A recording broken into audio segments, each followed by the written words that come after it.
pour moi, c'est ma vision, mon projet de société. Et moi, je crois que fondamentalement, dans ce pays, nous avons besoin, avant toute autre chose, nous devons nous occuper de la famille.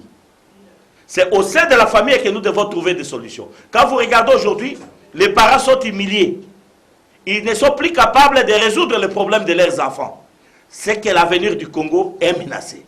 Il faut résoudre le problème de là. C'est-à-dire qu'il faut qu'au niveau de la famille, nous arrivions à combattre la faim.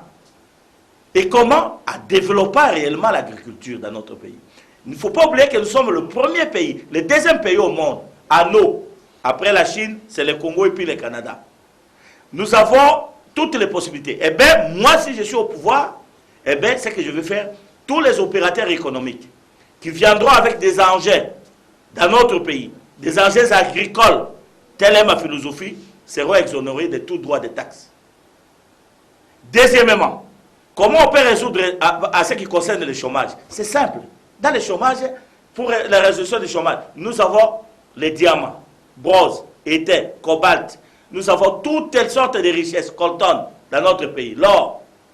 Eh bien, nous allons procéder à ce qu'aucun produit quittera le sol du Congo en état brut.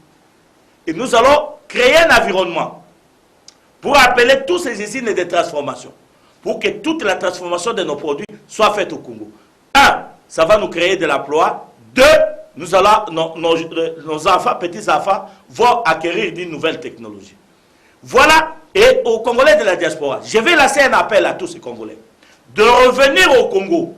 Et nous allons demander à ce que tout Congolais qui viendra au Congo, qui va nous créer un emploi de 20 à 30 personnes engagées tout de suite, nous allons l'exonérer de tous les équipements qui vont venir avec au Congo. Et sa société aussi sera exonérée de toute taxe. Ça va permettre à tous ces Congolais qui sont dans la diaspora de nous créer des sociétés auxquelles ils doivent donner maintenant la vie à d'autres Congolais. Il faut qu'ils soient formés. Voilà, il y a plusieurs possibilités. Et moi, je crois que ma philosophie est de lutter contre la faim. Il faut donner à manger aux Congolais. Aucun peuple dans la vie peut trouver sa dignité sans résoudre le phénomène de la faim. Aucun peuple.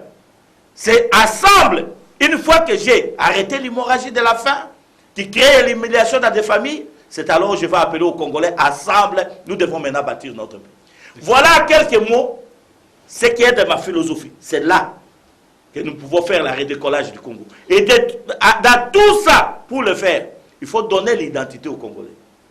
Nous sommes un peuple sans identité. Les documents des élections, ce qu'on appelle la carte électorale là, ce n'est pas un document, ce n'est pas une identité citoyenne. C'est une identité électorale. On peut prendre les étrangers, les doter de ces documents-là, juste pour des raisons électorales, et retourner chez eux. La première des choses, il faut donner l'identité citoyenne aux Congolais. Mais comment la donner? Vous ouvrez un sujet très important, le temps, vous êtes imparti, mais vous avez ouvert un sujet très important. J'aimerais qu'on s'attelle un peu sur ce sujet.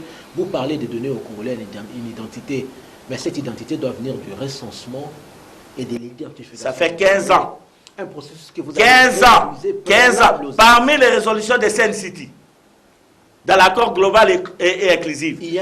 Il n'a jamais de bon moment pour faire ce travail-là.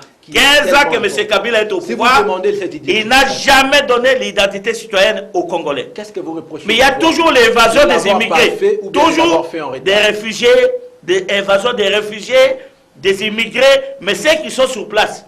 À l'intérieur du pays, aucune identité. Je trouve au sein de l'opposition une contradiction. Qu'est-ce que vous reprochez au pouvoir en place? De n'avoir pas fait aussitôt, au moment voulu, que vous aviez souhaité ces processus de recensement, ou bien de l'avoir fait un peu plus en retard? Non. Ce que je reproche au pouvoir en place, c'est de ne pas avoir la culture du respect aux Congolais. Vous savez, pour gérer un peuple, il faut les connaître. On connaît un peuple par sa diversité culturelle. Et je crois qu'il y a un problème avec ces régimes. Il ne connaît pas les Congos, il ne connaît pas les Congolais.